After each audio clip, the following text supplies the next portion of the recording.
Today there are 500,000 open jobs in the construction field. 500,000 open jobs. And this labor shortage creates opportunities and it creates challenges. The opportunities are for these new graduates. They're coming out of school, wanting to get to work, would love to earn while they learn, so they get signed up in apprenticeship programs and have great careers ahead of them. What a great opportunity, right?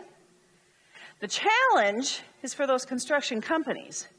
Because of a labor shortage like this, what happens is that now they're having to promote people into management and leadership roles when they may not quite be ready for management roles. And yet, they can't afford to waste the time. Construction firms can't afford to waste time, money, and energy on anything else when they've got such a labor shortage.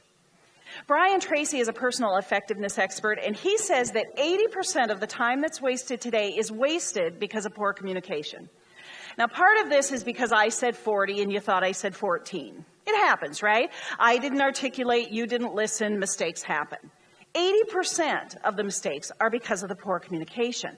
And it's the manager's job, the leader's job in your organization, to make sure that that person is ready to be promoted and has the communication skills to do the job. Because let's face it, they probably didn't get promoted because of their communication skills, did they? They got promoted because they were really good at their skills, whatever that was. Being an electrician, being a supervisor, being a bricklayer, being, a mason. A lot of times we promote people because they have the skills, but not the communication skills that you need them to have. And when when communication skills, or the lack thereof, is costing us so much time and energy in the construction field where there's this kind of a labor shortage, we don't have time for that. We simply can't make that happen. And today, it's not enough to be good at what you do. You have to be able to tell people about it. Wouldn't you agree? Yeah, so that's what it's all about, is really helping them raise their communication skills. In order to be effective as communicators, first of all, we need to understand what communication is and what it is not. Communication is not me talking. Communication is certainly not me writing. How many of you are willing to admit that you do not read all of your emails? Okay, so if I write this beautiful email and send it to you and you don't read it, is that communication? Of course not. That's typing skills. Look, I can type, send. That's not communication. Well, neither is communication me standing here and talking if you don't listen and get it. If I stand here and do it, and I do it in a foreign language that you don't understand, it's not communication. If you don't open the email, it's not communication. If you don't listen while I'm talking, it's not communication. So communication is not me talking.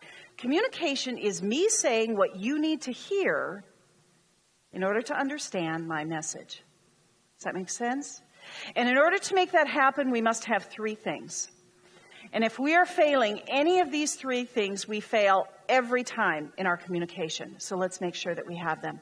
The first one is trust. Think about it. If you think I'm lying to you, or I'll hurt you in any way, will you listen to me?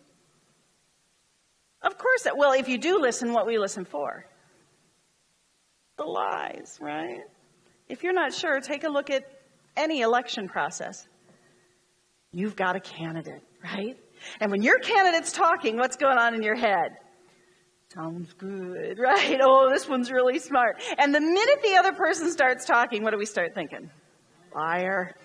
Just like that, they could say the sun rose in the east, and we'd say liar. Just because we don't trust the person. So trust is critical in our communication. The second thing is credibility. If you guys don't think I know what I'm talking about, will you listen to me? Of course not. You'll look somewhere else for the content. This is the one where young professionals in the construction field tend to fall down. Have you all done this where you took someone that knows a lot about their skill, their discipline with you to a meeting and you say, tell them all about it. And they do one of these. Well, it might be a good idea. I mean, it's a possibility. And what just happened to credibility? Not because they don't know their stuff, but because they don't know how to talk about it. They don't have the communication skills. So credibility is key. And the third one is the one a lot of us would like to believe doesn't matter. I'm just going to tell you it does. We are in a society where it matters. And the word is charisma. I see a lot of you writing this down. If you're a spelling challenge like I am, that's Charisma. And charisma's a lot easier to illustrate when there is none. So when there is none, it looks like this. I don't like you. So I'm not going to tell you everything I know. Oh, they'll sit there like you're not doing that. Don't you all have that one that if you never had to deal with that one again, it would be too soon? I call mine Billy Bob, right? So Billy Bob bops by my office and says, "Hey, Laurie, what are you working on?" What do I say? Nothing. Yeah. What'd you do last weekend? Not much. What are you doing next weekend? I don't know. You ever have a micromanaging boss? How you doing on that project? Fine. See, I don't like you right now, so I'm telling you just enough to get by and nothing else. Can you afford for that to happen in this environment? Can you afford for people to not listen to your young professionals? When we've got 500,000 open jobs and we don't have the time, the energy, the money to waste with people not listening. You can't afford for people to listen, not to listen to your young professionals. In the next session, you'll learn 3 tips for how to diminish conflict on the job site.